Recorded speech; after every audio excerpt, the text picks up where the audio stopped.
চলে এলাম নতুন একটি ব্লগ নিয়ে। আজকে তোমাদের সঙ্গে ডেইলি ব্লগ না, একটা পার্সেল এসেছে, সেইটাই তোমাদের সাথে শেয়ার করছি। দেখো, এত বড় গাড়ি করে এসেছে হচ্ছে একটা কুলার।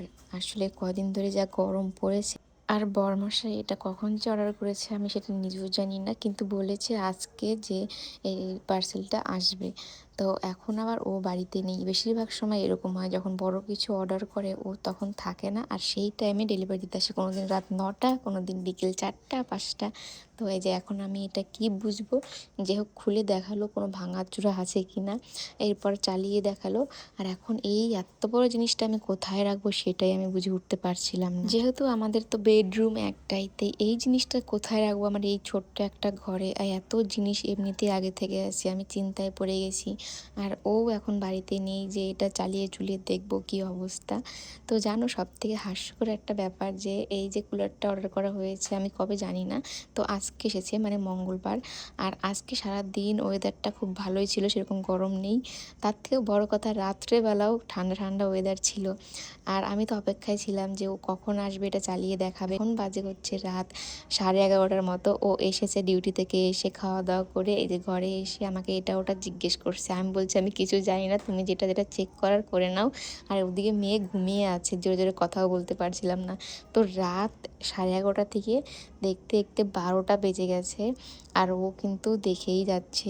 যারা যারা একটা ছাদের তলায় থাকে তারা জানে গরমের দিনে কতটা অসুবিধা হয়। সারাটা দিন কেটে গেলেও রাত্রেবেলা ঘরে থাকা যায় না, এর জন্য ভীষণ কষ্ট হয়।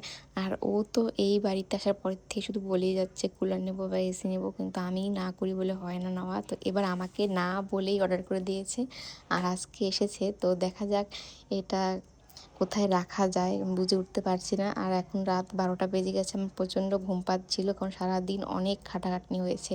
এই ব্লগটা কিন্তু সেই দিন যেদিনকে আমি আমার ঘরটা পরিষ্কার করেছি সেই দিন। আর তো বুঝতেই পারছো সারাদিন অনেক খাটনি হয়েছে। তো তারপর পরের দিন সকালবেলা ঘুম থেকে উঠেই এটা নিয়ে লেগে পড়েছে, কিন্তু আমি বলেছি আগে আমি স্নান পুজো করে আসি, তারপরে আবার এটা ধরবো। তো স্নান পুজো করে এই যে এসেছি, এখনও হচ্ছে কুলারের নিচে আর কি চাকাগুলো লাগাচ্ছিল, আর এখানে আমি একটু হেল্প করছিলাম। তবে একটা কথা আমাদের সত্যিই জানা নেই, যারা কুলার ইউজ করেছো যাদের বাড়িতে তারা জানাবে যে এই কুলারের হাওয়া খেলে কি বাচ্চাদের বা বড়দের সর্দি লাগে। যারা অনেকে বলে যে সর্দি টর্দি লাগে, তো সত্যি এবার মিথ্যে কি আমি জানি না, যারা ইউজ করেছো তারাই জানবে। তাই তোমাদের কারো যদি এটা থেকে থাকে তাহলে অবশ্যই জানাবে। যদি কোনো প্রবলেম হয় এটার হাওয়া খেয়ে, তাহলে এটা রিটার্ন করে দিব, বেকার বেকার বাড়িতে রেখে লাভ নেই। তো দেখো এখানে মেয়ে কত খুশি। মেয়ে তো আসার পরের থেকে শুধু বলছে আমাদের এসি কিনেছে বাবা, আমাদের এসি কিনেছে। ওকে বলছি এটা কুলার, বলে কি এসি এসি। তো দেখো এটা এখন এই জায়গাটায় রাখা হলো।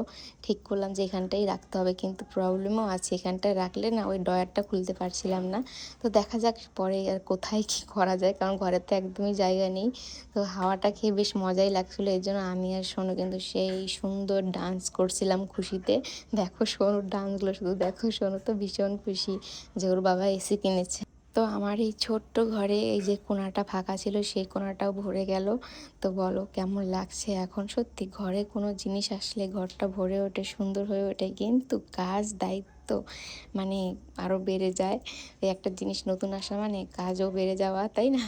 তো এই যে ডয়ারটা এখন খোলা যাবে না, বারে বারে সরাতে হবে।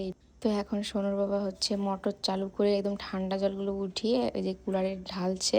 তো তোমরা অবশ্যই কিন্তু জানাবে যে কুলারের হাওয়া খেলে কি কোনো প্রবলেম হয়, প্লিজ এটা জানিও, তাহলে অনেক আমাদের সুবিধা হয়। রাখবো কি রাখবো না এটা সে জল। সত্যি অনেকেই বলে যে কুলারের হাওয়া খেলে সর্দি লাগে, সত্যি মিথ্যা যারা ইউজ করে তারাই জানবে।